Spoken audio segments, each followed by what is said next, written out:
That event that I went to in Switzerland a couple years ago that made my grandmother say WTF, it was to speak at a conference, and one of the other speakers at that conference was this gentleman. His name is Kevin Richardson. He's also known as the Lion Whisperer. If you've ever seen that YouTube video of a lion hugging a dude, that's this guy. He lives in South Africa, he raises lions from when they're really young, and they treat him as one of the pride. He's basically the human version of Rafiki from The Lion King. But Kevin and I were talking before the event, and he found out that I did stand-up comedy, and he was like, I could never do that. It's too scary. I was like, but you live with lions, right? As if telling a joke is somehow scarier than living with lions. But so many people have this perception as if the ability to make people laugh is somehow encoded in our DNA. But the reality is that humor is a skill. And if it's a skill, that means we can learn it. Because I am someone who has had to learn how to use humor. Because I've done over 1,000 shows as a stand-up comedian, improviser, storyteller, spoken word artist. I've spoken or performed in all 50 states in 18 countries and on one planet. I have fans in more than 150 countries based on people who have accidentally come to my website. I've been called hilarious and smart, at least that's what my mom says. Right? And I've been seen on The Daily Show with Jon Stewart in the audience. I recently went to my high school reunion though, and when people found out that I did stand-up comedy, they said, but you're not funny. And in some ways they're right, because I would tell you that this is not the face of funny. Right? There is a lot that's funny about this picture, none of it is intentional.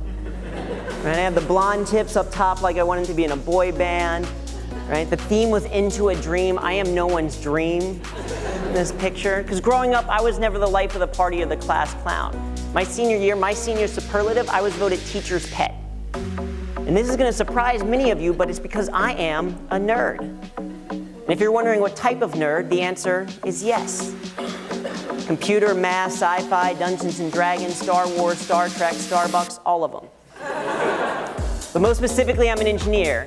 I went to The Ohio State University, got a degree in computer science and engineering, and after I graduated, I started working at Procter Gamble as an IT project manager. And that's what people expected me to do, because based on my personality assessment, that's what it suggests I should be, as a computer science engineer. But I have learned that we're not a personality assessment, because my assessment is I'm a type A, blue square, conscientious INTJ with the sign of Aquarius. That means I'm an ambitious, stubborn introvert who likes long walks on the beach. But I've learned we're not our personality assessments. They might give us insight into our behavior or tell us what motivates us or tell us which Disney princess we would be, Pocahontas. But they don't define us. Instead, we are defined by our actions. So I started doing comedy in college. My best friend there in the middle wanted to start an improv comedy group. He needed people and forced me to join. And as you can probably tell from this picture, we were not very good. At least to start out, we had no idea what we were doing. We watched Whose Line Is It Anyway and tried to repeat what we saw. And what I didn't have in comedy skill, I made up in comedy project management.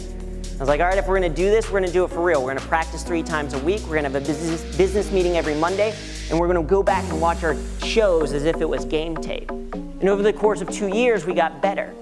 We went from performing in the basements of residence halls to performing twice a week at a theater on campus, never really learning how to take a good picture.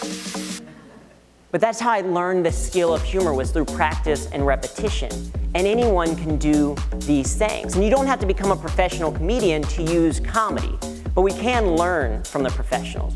For example, from stand-up, we can learn about how to share your point of view. Because Louis C.K. has a very specific way of seeing the world, which is different than Ellen DeGeneres, which is different than Tig Notaro, Dave Chappelle, or Chris Rock. Everyone has their own perspective. Like some people tell me that I kind of look like the intersection of Hugh Jackman and Conan O'Brien. Other people are like, I kind of see David Tennant from Doctor Who. One woman told me once, she was like, I think you look like Justin Timberlake, but from here to here. Right? And we're gonna ignore the guy that told me I look like Clay Aiken, right? Just completely, right? Everyone has their own perspective. And we can use that perspective as a way to connect with other people, right? We can use it to say, oh, we're alike. Like, how many people here like desserts? People love dessert? Like, I love desserts. I am obsessed with milkshakes. They're the most efficient form of dessert, right? Because they're the deliciousness of ice cream in an easy to consume form. Right? But I don't understand mint chocolate. I don't know if we have any mint chocolate fans. I don't understand mint chocolate because I've never been eating chocolate and been like, you know what would go great with this? Toothpaste. Right? We can share our perspective as a way to connect. We can also share our perspective as a way to make a point. Because I will tell you that I have always understood computers much more than I understand humans. Because when something goes wrong with the computer, you get an error message. When something goes wrong with a human, you get feelings. And things would be so much easier if humans came with error messages, wouldn't they?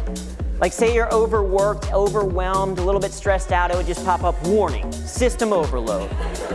Please restart by taking a nap. Right? Because we all know naps are the human version of just turn it off and then turn it back on again.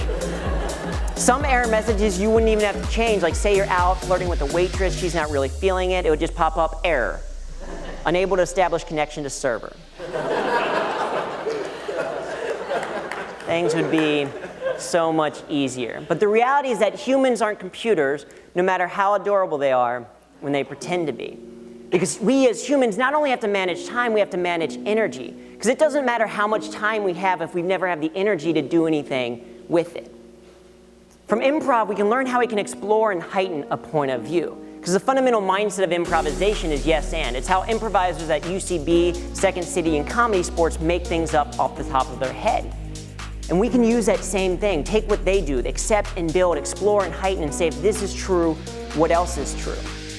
Because it took me going to the state of Florida to realize that the rapper Flo Rida got his name from his home state of Florida, and he put a space in it.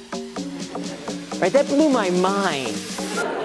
It's like, that is incredible. We can say, if this is true, what else could be true? We could say, you know what, I think there should be a Hispanic factory in Dover that goes by Delaware.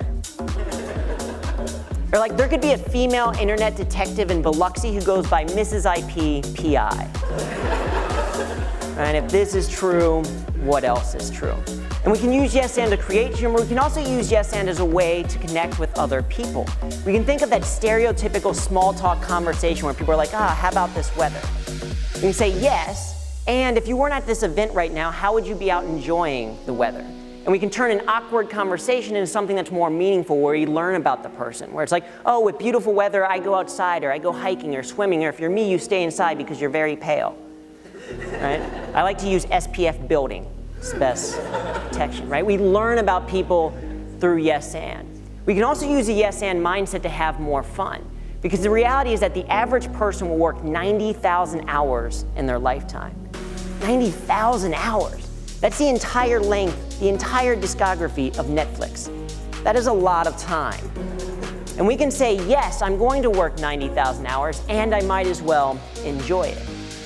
Between my junior and senior year of high school, I worked in a factory, and I will tell you it was not a very exciting job. And at the time, I thought that I might in the future want to become an international hip-hop superstar. So to pass the time, I would think of rhymes in my head, and then I'd write them down in a notebook a little bit later. And I recently found one of those notebooks and discovered why I never became a hip-hop superstar. Because one of the rhymes was hydrogen plus oxygen 2, bonded together with covalent glue. What do you get? Just a thing called water. Yeah, it's steaming up and it's only getting hotter. It's the reason why I never became a hip-hop superstar, right? But it still helped me to pass the time, to create humor, to create fun. And finally, from sketch, we can learn about the importance of commitment to performance. Because the characters from Saturday Night Live, Key and Peele, Monty Python, they're so enjoyable because the actors are committed to the performance and they're confident in their presentation. Because it's kind of like dating, right? People tell you that they want to date someone who is confident, right? A couple years ago, I was hanging out with some friends at a bar, and I saw this beautiful girl at the bar, and they're like, oh, you should go and talk to her. And I was like, I can't do that. And they're like, why not? And I was like, because I don't have game. And they're like, you don't need game, you just need confidence. But what they don't tell you is that they want that confidence in certain areas. Because no woman wants a man who's confident in math. That's what I got. So I was like, all right, well, I'm going to try it. I'm going to try math pickup line. So I went up to the girl and I was like, hey, girl, are you a vertical asymptote? Because your beauty has no limits. She was like, what did you just say? So I tried again. I was like, hey, girl, are you opposite over hypotenuse? Because you're making me want to sin.